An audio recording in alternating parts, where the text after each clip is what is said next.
Então, pessoal, hoje é sexta-feira da paixão, dentro do cristianismo, né? Que é onde se comemora, não, se comemora não, onde se marca, né, a morte de Cristo. Ele estava lá no Do Getsemane, Monte das Oliveiras. em oração, porque ele já sabia, né, que ele ia morrer. E era necessário.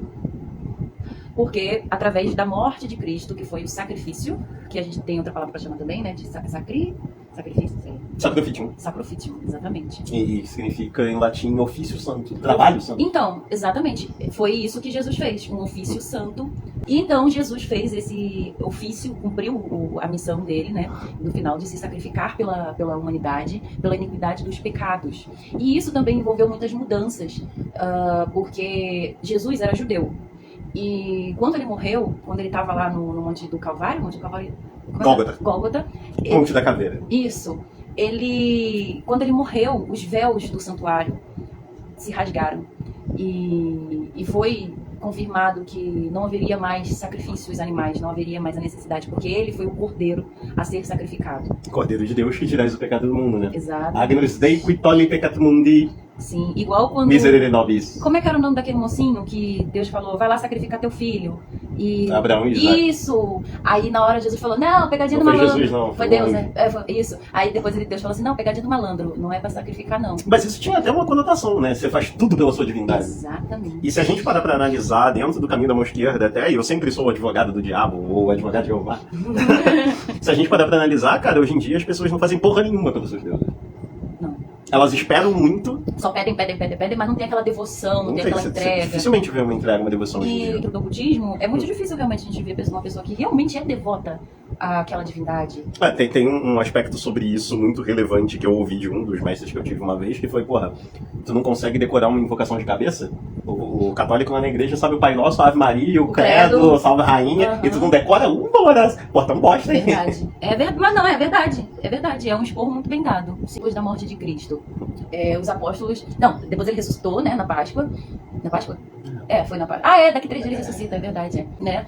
Ou seja, ele venceu a morte, ele fez aquele sacrifício pela humanidade, para a iniquidade dos pecados, para que também não houvesse mais sacrifício animal, porque ele já se sacrificou pela humanidade. E quando ele ressuscita, ele faz um almoço, né? Almoço em família.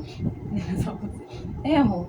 Ele se reúne com o pessoal. Almoço em família foi foda. Não, e tem muita gente que critica, né? Os evangélicos criticam a imagem de Jesus na cruz. Fica, vocês ficam aí, os católicos, colocando a imagem de Jesus na cruz, só sabem falar do sofrimento que ele passou. Mas a paixão de Cristo, paixão significa sofrimento. Sim. Você se apaixonar por alguém significa sofrer por alguém, literalmente. Paixão.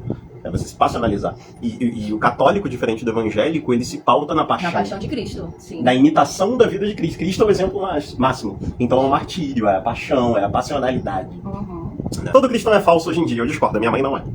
Eu também conheço muitos cristãos que são mais verdadeiros do que ocultistas, viu? Muito mais. A minha mãe, porra, dá uma surra espiritual em qualquer um aqui, cara. Nós três juntos. É verdade. Olha que a Soraya conhece a figura, ela é foda. Ele botou o quê? O Cristo difundido é criação romana, eu tenho que discordar de novo. Não é criação romana. Já existiam registros de cristãos desde Antioquia, na Turquia, então foi muito antes. Eles estavam esperando Jesus, eles estavam esperando o Messias, diferente dos judeus. Os judeus estão esperando até hoje. E diferente do que as pessoas pregam, Constantino não tinha conhecimento teológico para inventar uma figura crítica. Inclusive a mãe de Constantino já era cristã. Aí a gente lembra também dos 3 reis magos, que estavam já aguardando o nascimento de Jesus. Já estavam aguardando porque eles eram hebreus, então já havia esse contexto. Sim. Agora, tende a dominar e escravizar. Nisso eu devo concordar. Porque o cristianismo, por pregar uma doutrina de passividade, ele tende a te colocar numa posição de submissão. Mas tem um fundamento para isso também. Existia um movimento, vários movimentos, né, na verdade. Você pode pegar os monges beneditinos, por exemplo. Se diz respeito ao monge beneditino, ele te come na porrada. Sim, tem cristão de mão esquerda também. Tinha os circundantes eram os padres que andavam de preto e carregavam faca e protegiam lugares sagrados. Era circundante porque eles circulavam na os região lugares para proteger. Pô, se mexesse com um cara, ele cortava do pescoço. Eu entendo a sua fala, sabe por quê? Porque quando a gente fica inserido somente numa bolha, a gente acaba absorvendo somente um tipo de informação. Então seria interessante você passar a olhar o cristianismo por vários ângulos, por vários vieses, não só através do ocultismo, mas estudar sim teologia, estudar, assim, de fato, o cristianismo, para que você saia da bolha e compreenda que não há necessidade de você culpabilizar o cristianismo por questões sociais, porque a gente tem que levar em consideração também a natureza humana, né? Que o ser humano tem ali as suas inclinações, inclusive o cristianismo trabalha muito o comportamento humano. Tanto que, você vai ficar manso, você vai dar outra face, não sei o quê. Porque eles têm um caminho ali de trabalhar o comportamento humano de uma forma específica, para que você seja mais semelhança de Cristo. Assim como Deus fez o homem à sua imagem e semelhança, Cristo veio como homem para que a gente seguisse o exemplo dele, para que a gente fosse mais semelhança de Cristo. Isso não é defendendo o cristianismo, nem dizendo que eu concordo com isso, mas é uma explicação teológica. Eu estou explicando por que eles se comportam assim. É uma explicação teológica para a coisa.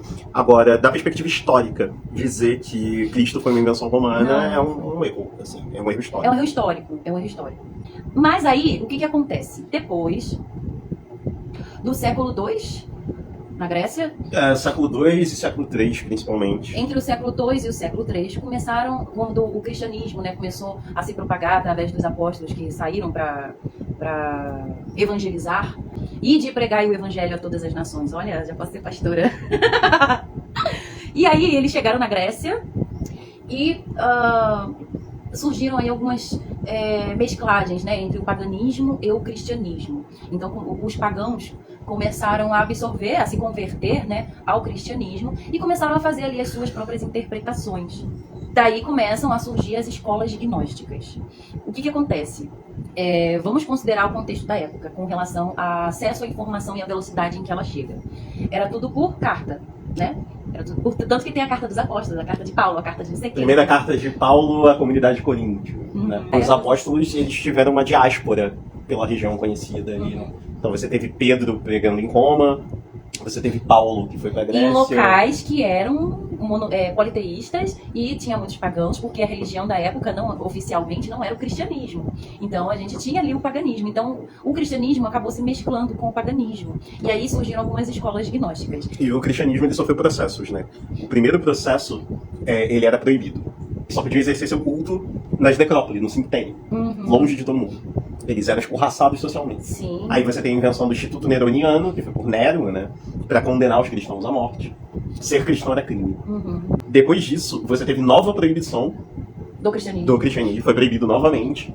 Aí você teve o episódio dos Lapsi e dos Traditori, que eles tinham que pagar tributo devocional espiritual ao imperador. Que é a questão interessante, assim, quando a gente analisa a teologia e a história eclesiástica, a gente pega esses pormenores, assim, que são bem interessantes. Mas lê ali que eu quero pular logo para as escolas gnósticas, que a gente vai falar de uma escola gnóstica específica hoje. Quando o cristianismo começa a se propagar por Roma, e também pela Grécia, e nas... Lembrando, gente, que a Grécia era gigante, tá? Nas territorialidades ao redor ali, você tem um movimento de pagãos que adentram no cristianismo e trazem a cosmovisão pagã para dentro do cristianismo. Sim. Então quando você fala para um pagão sobre cobra falante, fruto da sabedoria, o cara vai virar e falar, porra, isso é muito foda. Parece com as coisas que eu faço. Sim. Então você vai aderir a essa religião, pô, esse é o cara certo, mas não, pro cristão é o cara errado. E aí começa o gnosticismo assim, entendeu? Sim. Até o cristianismo se estabelecer de fato... Na verdade, o cristianismo começa a se estabelecer de fato por causa das polêmicas heréticas. Sim. E o que significa heresia? Escolher. Sim. Você escolheu interpretar um texto que diz uma coisa de outra forma. Heresia significa isso. É diferente de blasfêmia, que é diferente de apostasia. E isso envolve gnosticismo. Então, aí agora vamos entrar, por favor, no gnosticismo. Eu sei que é ansiosa, mas a gente já vai entrar.